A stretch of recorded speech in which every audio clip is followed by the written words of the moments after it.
معزز و مکرم حاضرین اکرام، السلام علیکم ورحمۃ اللہ تعالی وبرکاتہ۔ الحمد للہ رب العالمین والعاقبۃ للمتقین والصلاة والسلام علی اشرف الانبیاء وخاتم النبیین وعلی آلہ الطیبین الطاہرین واصحابہ الکرام اجمعین، اما بعد فاعوذ باللہ من الشیطان الرجیم، بسم اللہ الرحمن الرحیم۔ انما يريد الله ليذهب عنكم الرجس اهل البيت ويطهركم تطهيرا۔ آمنت بالله صدق اللہ العظیم۔ آئیے ہم اور آپ سب سے پہلے عقیدت و احترام کے ساتھ ہم تمام مسلمانوں کے مرکز عقیدت، محور محبت، حضور رحمت عالم نور مجسم سید الانبیاء امام المرسلین صلی اللہ تعالی علیہ وسلم کی بارگاہ مقدسہ میں ہدیہ درود پیش کریں، پڑھیں بآواز بلند، اللہم صلی علی سیدنا و مولانا محمد معدن الجود والکرم وآلہ واصحابہ وبارک وسلم۔ الحمدللہ ہم اور آپ جانتے ہیں کہ ماہ رمضان المبارک کے تیسرے عشرے کا آغاز ہو چکا ہے۔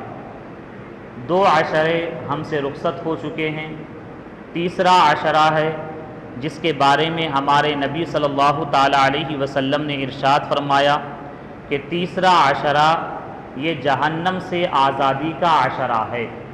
تو ہمیں اور آپ کو یہ کوشش کرنا ہے کہ یہ عشرہ ختم ہونے سے پہلے، ماہ مبارک رخصت ہونے سے پہلے ہم اپنے آپ کو جہنم سے آزاد جو لوگ ہیں ان میں شمار کر لیں۔ اور تیسرے عشرے کی بڑی برکتیں ہیں۔ سب سے اہم یہ ہے کہ اس عشرے کے شروع ہی سے، جیسے ہی یہ عشرہ شروع ہوتا ہے تو اعتکاف جیسی عظیم عبادت کا آغاز ہوتا ہے۔ الحمدللہ ہم سمجھتے ہیں کہ ہماری اس مسجد میں بھی کچھ احباب اعتکاف میں بیٹھے ہوں گے، یقیناً وہ قابل مبارکباد ہیں۔ اعتکاف یہ بھی بہت ہی عظیم عبادت ہے۔ نبی کریم علیہ الصلاۃ والسلام کی بھی یہ عادت کریمہ رہی کہ سرکار علیہ الصلاۃ والسلام ماہ رمضان کے آخری عشرے میں آپ مداومت کے ساتھ، ہمیشگی کے ساتھ اعتکاف فرماتے، اور یہ آپ کا ہمیشہ کا معمول رہا۔ تو اس طریقے سے جو اعتکاف رہے گا تو وہ سنت رسول صلی اللہ تعالی علیہ وسلم کو اپنانے والا اور اس پر عمل کرنے والا شمار کیا جائے گا۔ اور ساتھ ہی ساتھ ہمارے نبی صلی اللہ تعالی علیہ وسلم کا ارشاد ہے، جس نے اعتکاف کیا، سنت اعتکاف کیا، تو اللہ تبارک و تعالی اسے 2 حج اور 2 عمرے کا ثواب عطا فرماتا ہے۔ سبحان اللہ، گویا کہ ہم 10 دن اللہ تعالیٰ کے گھر میں اللہ تعالیٰ کی رضا کے لیے ٹھہرے رہیں، رکے رہیں، تو یقیناً اللہ تبارک و تعالیٰ ہمیں اپنے شان کریمی کے مطابق خاص رحمتوں سے، مغفرتوں سے مالا مال کرتا ہے۔ وہیں پر ہمارے نبی علیہ الصلاۃ والسلام کے فرمان کے مطابق ہمیں 2 عمرے اور 2 حج کا ثواب بھی مل جاتا ہے۔ اور پھر نبی کریم علیہ الصلاۃ والسلام کا ارشاد ہے، جس کا مفہوم یہ ہے کہ جو اعتکاف کرتا ہے تو یہ ایسے ہی ہے جیسے کہ وہ ہر ایک گناہ سے باز رہتا ہے، دور رہتا ہے۔ سبحان اللہ، ہم اور آپ دیکھتے ہیں کہ ہم محض مسجد میں جیسے ہی داخل ہوتے ہیں بہت سارے برے عمل سے اپنے آپ کو دور کر لیتے ہیں۔ مسجد میں آنے کے بعد جھوٹ نہیں بولتے، کسی کو تکلیف نہیں دیتے، کسی کا دل نہیں دکھاتے، اور غیبت چغلی وغیرہ نہیں کرتے۔ کیوں نہیں کرتے؟ اس لیے کہ ہم اللہ تعالیٰ کے گھر یعنی مسجد میں ہیں۔ تو ظاہر سی بات ہے، جو اللہ تعالیٰ کا وہ بندہ جو اعتکاف کی نیت سے 10 دن تک مسجد میں رہے اور اچھی نیت کے ساتھ رہے، تو اللہ کے رسول علیہ الصلوۃ والسلام فرماتے ہیں کہ اس کا معاملہ ایسا ہے کہ وہ ہر ایک گناہ سے باز رہتا ہے، دور رہتا ہے، اور اس کے لیے معاملہ ایسے ہی ہو جاتا ہے کہ جیسے اس نے ہر ایک نیک عمل کو کر لیا۔ سبحان اللہ۔ یعنی کچھ پابندیاں اعتکاف میں رہنے پر اس پر آ جاتی ہیں، جیسے کہ اب اگر کوئی بیمار ہے اپنے محلے میں، اپنے رشتہ داروں اقارب میں، لیکن آپ اعتکاف میں ہیں، تو اب آپ کے لیے اجازت نہیں کہ آپ اعتکاف سے نکل کر عیادت کے لیے جائیں۔ کسی کا محلے میں انتقال ہو گیا تو آپ تعزیت کے لیے آپ کو اجازت نہیں کہ مسجد سے باہر نکل کر آپ تعزیت کے لیے جائیں۔ تو بظاہر آپ عیادت تو نہیں کر پا رہے ہیں، تعزیت تو نہیں کر پا رہے ہیں، لیکن ہمارے نبی صلی اللہ تعالی علیہ وسلم نے یہ ارشاد فرمایا کہ جو اعتکاف کر لیتا ہے تو یہ ایسے ہی ہے جیسے کہ اس نے ہر ایک نیکی کو پا لیا۔ گویا کہ اعتکاف میں رہتے ہوئے وہ بندہ مومن ہر ایک نیک عمل کے ثواب کو پا لیتا ہے۔ بس گزارش یہی ہے کہ جو اعتکاف کر رہے ہیں، سنت اعتکاف، یقیناً وہ قابل مبارکباد ہیں، لیکن آپ جب اعتکاف میں رہیں تو محض اللہ تعالیٰ کی رضا کے لیے رہیں اور اپنے صبح و شام کو مسجد میں اللہ تعالیٰ کی اطاعت و عبادت ہی میں گزاریں۔ بلا وجہ کی گفتگو کرنا یا پھر موبائل کا استعمال کرنا یا پھر کھانے پینے میں اپنے وقت کو زیادہ سے زیادہ لگا دینا، یہ سراسر غلط ہے۔ جو آپ نیک نیتی سے یہاں پر آئے ہیں تو پھر آپ اس کا اجر و ثواب پورے طور پر نہیں پائیں گے۔ تو آخری عشرے میں اعتکاف یہ بھی عبادت ہوتی ہے، اور ساتھ میں ہم یہ بھی پیغام دے دیں جو ہمارے نوجوان ہیں، اگر وہ سنت اعتکاف 10 دن کا نہیں رکھے ہیں، لیکن آپ کا ارادہ یہ ہے کہ ہم 1 دن کا اعتکاف رکھیں، یا پھر ہم تاک رات آنے والی ہے اس کا ہم اعتکاف رکھیں، یا شب قدر کا ہم اعتکاف رکھیں گے، 1 دن کا اعتکاف رکھیں گے، تو یہ بھی جائز اور درست ہے۔ ہاں 10 دن کا جو اعتکاف ہوتا ہے، یعنی 20ویں رمضان کے مغرب سے جس کا آغاز ہو چکا، وہاں سے لے کر چاند نظر آنے تک یہ سنت اعتکاف ہے۔ اب اس کے علاوہ 1 دن کا کوئی رہے، 2 دن کا کوئی رہے، صرف شب قدر کا رہے، کوئی 26ویں روزے کا رہے، تو یہ نفل اعتکاف ہوتا ہے۔ اس کے بارے میں حکم کیا ہے؟ بس آپ مسجد میں نیت اعتکاف کرتے ہوئے داخل ہو گئے تو اب آپ معتکف ہیں اور آپ کو اعتکاف کرنے کا پورا ثواب مل جائے گا۔ جیسے کہ کچھ بچے وہ ہیں، سنڈے آنے والا ہے، ان کا ارادہ بنتا ہے کہ چلو آج چھٹی ہے، ہم مسجد میں رہ کر اللہ تعالیٰ کی اطاعت و عبادت میں گزاریں۔ یقیناً بہت اچھی بات ہے، آپ نیت کرتے ہوئے ہفتے کی رات میں یہاں پر آ جائیے، مغرب میں روزہ کھولیے اور اتوار کا سارا دن یہاں پر رہیں، مغرب کی نماز پڑھیں، تراویح پڑھیں، اور اس کے بعد یہاں سے آپ رخصت ہو جائیں گے تو آپ کو مکمل 1 دن کے اعتکاف کا ثواب مل جائے گا۔ اور نفل اعتکاف میں کوئی پابندی نہیں کہ آپ پورا 1 دن ہی رہیں۔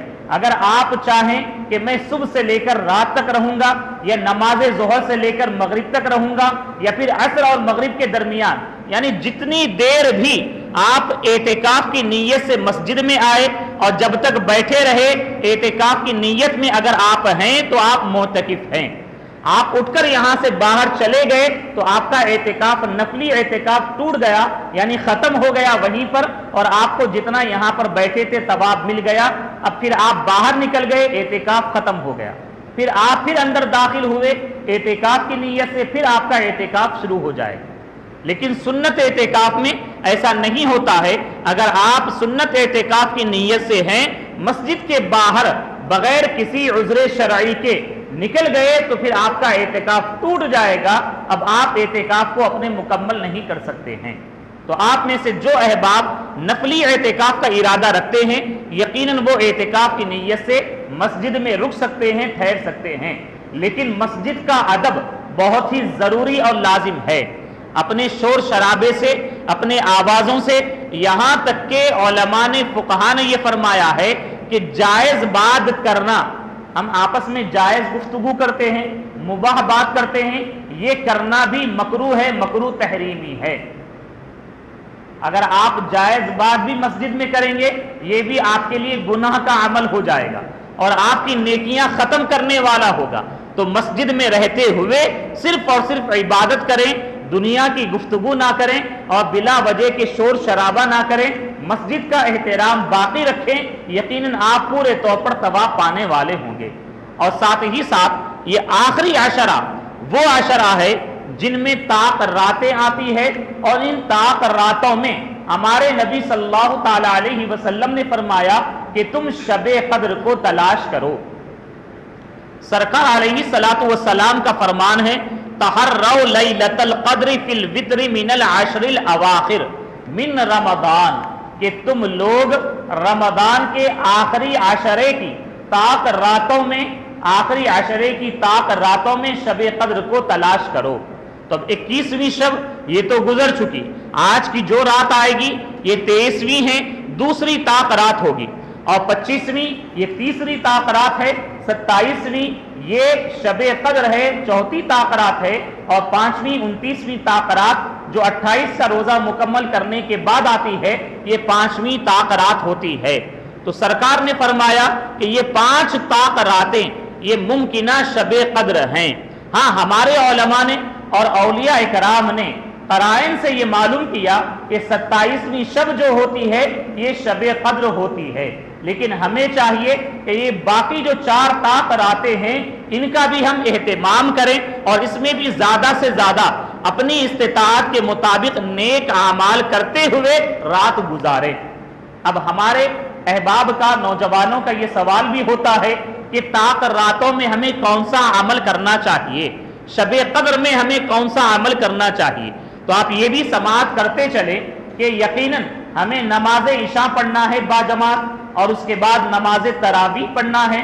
نماز تراویح سے آپ فارغ ہو چکے، اب اس کے بعد آپ قرآن عظیم کی تلاوت کریں، درود شریف کی کثرت کریں، اور اسی طریقے سے کلمہ طیبہ کا ورد کریں کثرت کے ساتھ، اور ساتھ ہی ساتھ اللہ تعالیٰ کی تسبیح بیان کریں، سبحان اللہ و بحمدہ سبحان اللہ العظیم، یا اس کے علاوہ جو بھی تسبیحات آپ کو آتی ہیں آپ اس کو پڑھتے رہیں۔ اور اس کے علاوہ ساتھ ہی ساتھ آپ قضا نمازیں آپ کے ذمے ہے، تو ان مقدس طاق راتوں میں ان قضا نمازوں کو ادا کرتے رہیں۔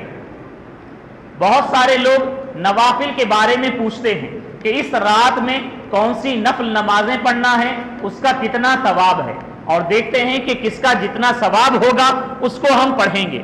100 رکعات پڑھتے ہیں، 1000 رکعتیں پڑھتے ہیں، یقیناً بہت اچھا عمل ہے، اور بزرگان دین اللہ تعالیٰ کے نیک بندوں کا طریقہ یہی رہا کہ یہ نماز عشاء اور تراویح وغیرہ کے بعد برابر جو ہے نوافل میں مصروف رہتے۔ لیکن ہم میں سے بہت سارے وہ ہیں جن کے ذمے قضا نمازیں اگر باقی ہیں تو انہیں چاہیے کہ وہ ان راتوں میں نوافل میں مصروف ہونے کے بجائے قضا نمازیں ادا کریں۔ کیوں؟ اس لیے کہ ہم پر جو چیزیں فرض ہے، ہم پر جو چیزیں واجب ہے، اس کے بارے میں بروز حشر اللہ تعالیٰ سوال کرے گا، ہم سے پوچھا جائے گا کہ تم نے فرائض کی ادائیگی کر لی یا تم نے واجبات کو مکمل ادا کیا۔ اگر ہم ادا نہیں کیے ہوں گے تو ظاہر سی بات ہے ہمارے لیے رب تعالیٰ کی جانب سے مواخذہ ہوگا، اور ہم اس سلسلے میں قابل گرفت ہوں گے۔ لیکن نفل کا معاملہ یہ ہوتا ہے اگر آپ کرتے ہیں تو ثواب ملے گا، اگر آپ نہیں کرتے ہیں تو اس کی وجہ سے رب تعالیٰ کی بارگاہ میں آپ کی پکڑ نہیں ہوگی۔ تو ہمیں چاہیے ہمارے ذمے اگر قضا نمازیں باقی ہے ہماری زندگی کی تو ہم اس کا حساب کریں، ان مقدس راتوں میں کوشش کریں زیادہ سے زیادہ ادا کرتے جائیں، اور حساب کرتے ہوئے مائنس کرتے جائیں، اور جب آپ ایک چند سالوں میں اپنی قضا نمازیں ادا کر لیے ہوں گے تو سبحان اللہ بہت اچھی بات ہے۔ آپ رب تعالیٰ کی بارگاہ میں دعا کریں کہ اللہ تعالیٰ مجھے وقت پر ادا نہ کرنے کا جو گناہ ہے اس کی معافی عطا فرمائے، اور جو کچھ میں نے قضا نمازیں پڑھی ہے اللہ تعالیٰ اسے قبول فرمائے۔ جب یہ معاملہ آپ کے ذمے سے پورا ہو جائے گا تو اب اس کے بعد آپ خوب نوافل کی کثرت کریں، آپ خوب نفل نمازیں پڑھیں، یقیناً یہ بہت ہی اچھا عمل ہوگا، اور رب تعالیٰ آپ کو اپنی خاص رحمتوں سے، خاص انعامات سے مالا مال فرمائے گا۔ تو آخری عشرے میں اعتکاف ہے، آخری عشرے میں طاق راتیں ہیں جن میں ہمیں عبادات و اطاعت کرتے ہوئے وقت کو گزارنا ہے۔ اور ساتھ ہی ساتھ ان طاق راتوں میں کثرت کے ساتھ استغفار پڑھنا ہے، استغفار کرنا ہے، یعنی اپنے گناہوں کی معافی طلب کرنا ہے۔ ظاہر سی بات ہے ہم گناہ گار ہیں، ہم سے جانے انجانے میں گناہ ہو جاتے ہیں، تو ہمیں چاہیے رب تعالیٰ کی بارگاہ میں حاضر ہوں، سچے دل سے توبہ کریں۔ اللہ تبارک و تعالیٰ کو وہ بندے بڑے پسند آتے ہیں جو گناہ کرنے کے بعد اللہ کی بارگاہ میں حاضر ہو کر توبہ کرتے ہیں۔ اور اگر آپ سچے دل سے توبہ کریں گے، گناہ چاہے کون سا بھی ہو، یقیناً اللہ تبارک و تعالیٰ اس گناہ کو معاف فرمائے گا۔ لیکن توبہ جو ہے سچی توبہ ہونی چاہیے، اور آگے وہ گناہ نہیں کریں گے اس کا پختہ عزم بھی آپ کے اندر ہونا چاہیے۔ تو طاق راتوں میں توبہ و استغفار کرنا ہے اور دعائیں کرنا ہے، اور خاص کر پچھلے پہر میں، پچھلی رات یعنی سحری کے وقت میں جب ہم اٹھیں تو اس وقت بھی 2 رکعت ادا کر لیں یا 4 رکعت نماز ادا کر لیں، اور کرنے کے بعد آپ دعا میں مشغول ہو جائیں۔ یقیناً اس وقت کی دعا بھی اللہ تبارک و تعالیٰ رد نہیں فرماتا، بلکہ اللہ تعالیٰ دعا کو قبول فرماتا ہے۔ تو اس طریقے سے آپ کو چاہیے طاق راتوں میں اپنے نیک اعمال کو کریں اور اللہ تعالیٰ کو راضی کریں۔ تو شب قدر ہوتی ہے طاق راتوں میں، ہمیں اس کو بھی کوشش کرنا چاہیے پانے کی، اور ساتھ ہی ساتھ آخری عشرے کی جو آخری رات آتی ہے جس کو لیلۃ الجائزہ کہتے ہیں، یعنی عید کی رات، جس دن چاند نظر آ جائے، چاند نظر آنے کے بعد جو رات آتی ہے اسے عید کی رات کہتے ہیں۔ یا پھر اگر 30 روزے ہمارے مکمل ہوئے تو 30 کا دن مکمل ہو گیا، اس کے بعد جو رات آئی یہ رات لیلۃ الجائزہ ہے۔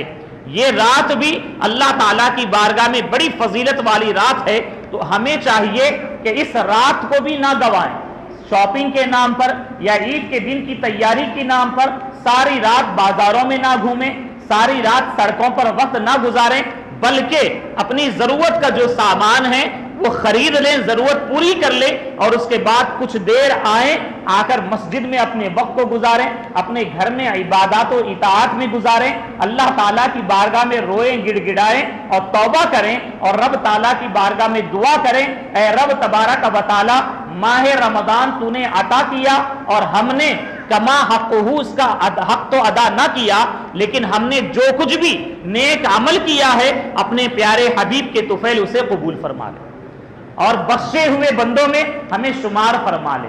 اگر آپ اس رات میں اللہ تعالیٰ کی بارگاہ میں روئیں گے، اللہ تعالیٰ کی بارگاہ میں گڑ گڑائیں گے، تو یہ لیلۃ الجائزہ یعنی انعام کی رات ہے، تو اللہ تعالیٰ آپ کو انعام یافتہ بندوں میں شمار فرمائے گا۔ تو آخری عشرہ بہت ہی اہم عشرہ ہے، ہمیں اس کا اہتمام کرنا ہے، اس کا احترام کرنا ہے، ان نیک عبادات کو پانے کی کوشش کرنا ہے۔ ایک مرتبہ درود شریف پڑھ لیں، اللہم صلی علی سیدنا و مولانا محمد معدن الجود والکرم وآلہ واصحابہ وبارک وسلم۔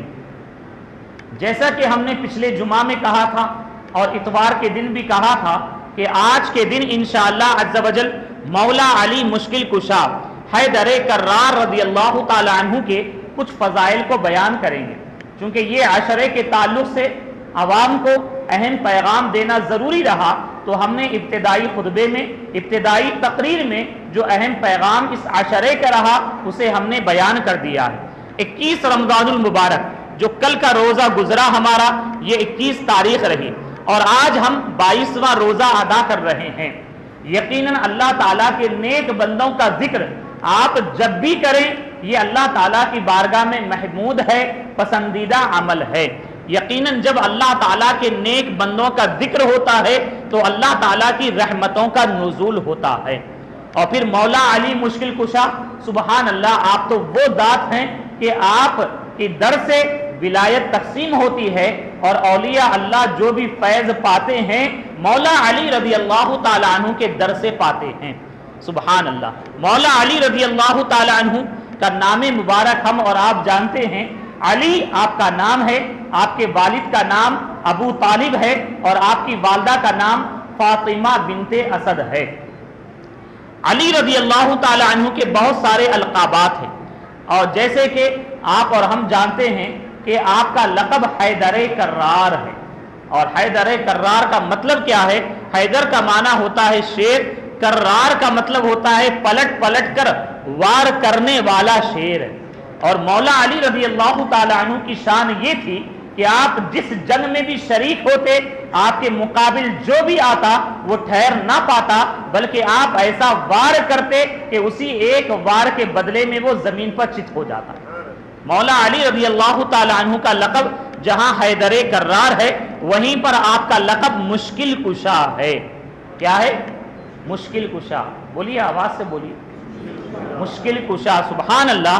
اور ہم جیسے خوش عقیدہ گناہگار مسلمانوں کا یہ عقیدہ ہے کہ جب بھی ہمارے اوپر کوئی مشکل آتی ہے، جب ہم کہتے ہیں یا علی مشکل کشا، تو وہ مشکل ہماری دور ہو جاتی ہے۔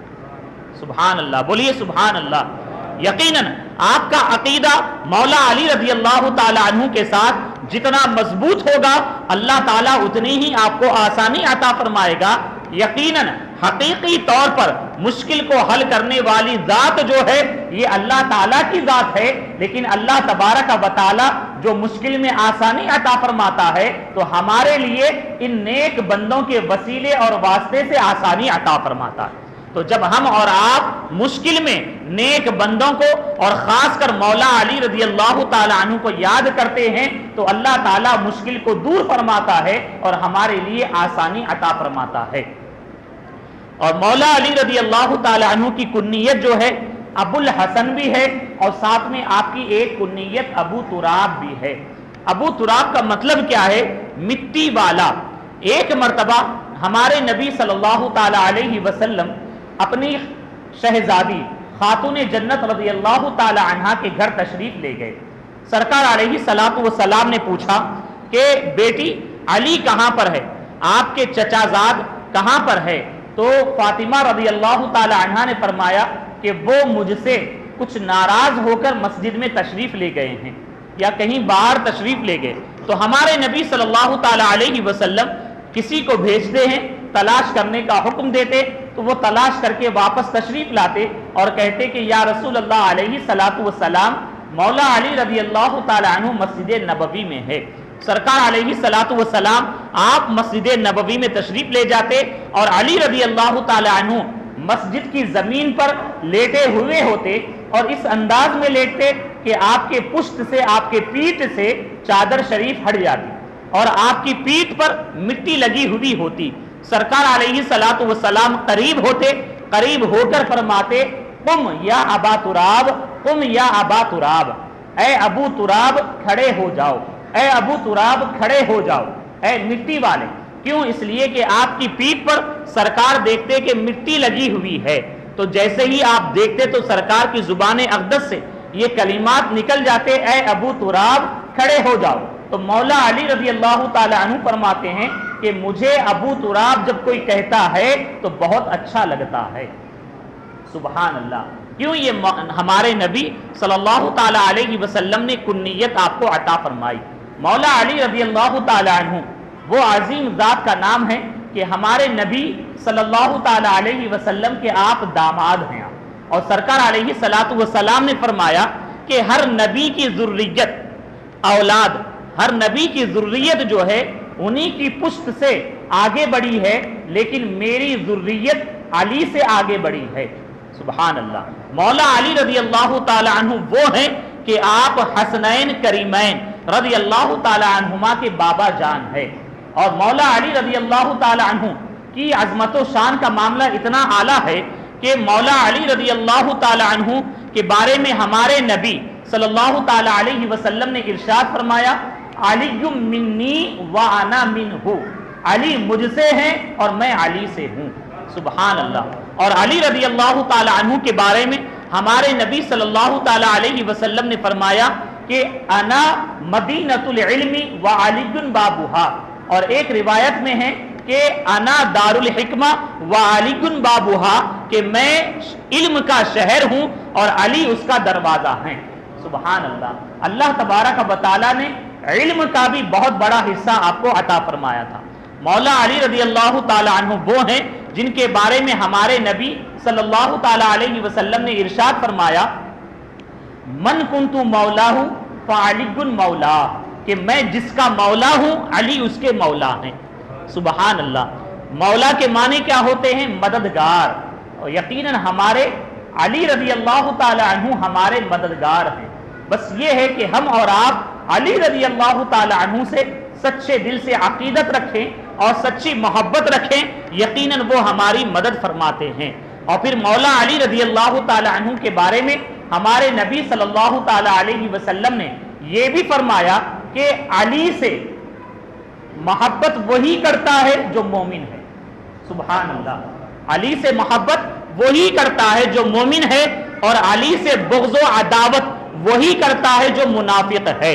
تو علی رضی اللہ تعالی عنہ سے جو نفاق رکھے، جو بغض و عداوت کرے، یقیناً وہ منافق ہے، اور جو علی سے سچی محبت کرے یقیناً وہ سچا مومن ہے. اور مولا علی رضی اللہ تعالی عنہ کے بارے میں ہمارے نبی صلی اللہ تعالی علیہ وسلم نے اس وقت میں کہ جب ہجرت کر کے سب مدینہ منورہ تشریف لے گئے، اور جب تشریف لے گئے تو ہمارے نبی صلی اللہ تعالی علیہ وسلم صحابہ اکرام کے درمیان میں مواخات، بھائی چارہ قائم فرمائے. یعنی ایک مہاجر صحابی رہے جو مکہ کے رہنے والے تھے، ہجرت کر کے مدینہ تشریف لائے، اور مدینے کے جو صحابی رہنے والے تھے ان کو انصاری کہا جاتا ہے. مکے سے جو آئے تھے وہ اپنا گھر وطن سب کچھ چھوڑ کر آئے، خالی ہاتھ آئے تھے، ان کے پاس کچھ بھی نہ تھا. تو سرکار علیہ الصلوۃ والسلام مدینہ منورہ تشریف لانے کے بعد آپ نے ایک مہاجر صحابی کو ایک انصاری صحابی کا بھائی بنا دیا. سبحان اللہ. اور یہ بھائی چارہ اتنا مضبوط تھا کہ آج سگے بھائی بھی وہ مثال قائم نہیں کر سکتے ہیں. جب سرکار نے بھائی بنا دیا تو ہر ایک انصاری صحابی نے اپنی کھیتی باڑی ہے تو اس کا آدھا حصہ مہاجر صحابی کو دے دیا، ان کا بزنس ہے آدھا اپنے مہاجر بھائی کو دے دیا، ان کا گھر ہے آدھا گھر اپنے بھائی کو دے دیا. یہاں تک کہ لکھا ہوا ہے کہ جن کی ایک سے زائد بیویاں تھی، 2 بیویاں تھی، تو انہوں نے اپنی ایک بیوی کو طلاق دے دی اور اس کے بعد عدت گزارنے کے بعد اپنے مہاجر بھائی سے نکاح کروا دیا. یہ عظیم مثال اگر کہیں پائی جاتی ہے تو صحابہ اکرام کے درمیان میں پائی جاتی ہے. تو ہمارے نبی صلی اللہ تعالی علیہ وسلم نے جب صحابہ کے درمیان میں اس مواخات کے رشتے کو قائم فرمایا تو مولا علی رضی اللہ تعالی عنہ تنہا کھڑے رہ گئے اور آپ کو کسی کا بھائی نہ بنایا. تو مولا علی رضی اللہ تعالی عنہ سرکار کی بارگاہ میں حاضر ہوئے اور عرض کرنے لگے کہ یا رسول اللہ صلی اللہ تعالی علیہ وسلم، آپ نے مجھے تنہا چھوڑ دیا ہے اور مجھے کسی کا بھائی نہیں بنایا. تو سبحان اللہ، سرکار علیہ الصلوۃ والسلام نے فرمایا یا علی، اے علی، انت اخی فی الدنیا والآخرہ، اے علی تم دنیا اور آخرت میں میرے بھائی ہو. سبحان اللہ. یہ مولا علی رضی اللہ تعالی عنہ کی عظمت و شان ہے. یقیناً اللہ تبارک و تعالی نے بہت بلند مقام و مرتبہ آپ کو عطا فرمایا ہے، اور آپ کی ایک خاص شان یہ بھی ہے کہ آپ اہل بیت میں سے ہے. جب یہ آیت کریمہ کا نزول ہوا انما یرید اللہ لیذھب عنکم الرجس اہل البیت ویطہرکم تطہیرا، تو سرکار علیہ الصلوۃ والسلام اپنے حجرہ مبارک سے باہر تشریف لائے. سیدہ عائشہ رضی اللہ تعالی عنہ فرماتی ہیں کہ آپ نے امام حسن کو آواز دی اور اپنی چادر مبارک میں لے لیا، امام حسین کو آواز دی، انہیں بھی اپنی چادر مبارک میں لے لیا، اور اس کے بعد علی رضی اللہ تعالی عنہ کو آواز دی، انہیں بھی اپنی چادر مبارک میں لے لیا، اور پھر اپنی شہزادی فاطمہ رضی اللہ تعالی عنہ کو بلایا، انہیں بھی اپنی چادر مبارک میں لے لیا، اور لے کر آپ نے فرمایا کہ اے اللہ تبارک و تعالی، یہ میرے اہل بیت ہے، ان سے تو ناپاکی کو اور ہر گندگی کو دور فرما دے، انہیں خوب پاک اور ستھرا کر دے. تو اللہ تبارک و تعالیٰ کی جانب سے جب اس آیت کریمہ کا نزول ہوا تو ہمارے نبی علیہ الصلوۃ والسلام نے مکمل وضاحت کے ساتھ اپنی چادر مبارک میں علی رضی اللہ تعالی عنہ کو لے کر یہ بتا دیا کہ علی وہ ہیں جو میرے اہل بیت میں سے ہے.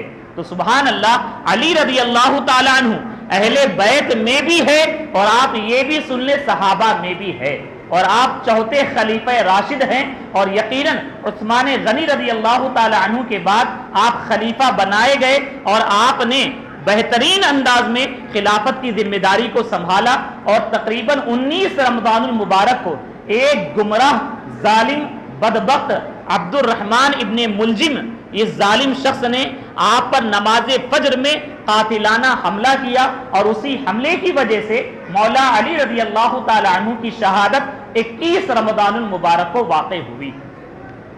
تو آپ سے یہ گزارش ہے کہ کل کا جو دن گزرا تھا یہ 21 رمضان المبارک تھا، اگر آپ میں سے کسی نے مولا علی رضی اللہ تعالی عنہ کی بارگاہ میں اپنی نیاز شریف، اپنی محبت کا اظہار فاتحہ کی شکل میں کیا ہے تو یقیناً قابل مبارکباد ہے۔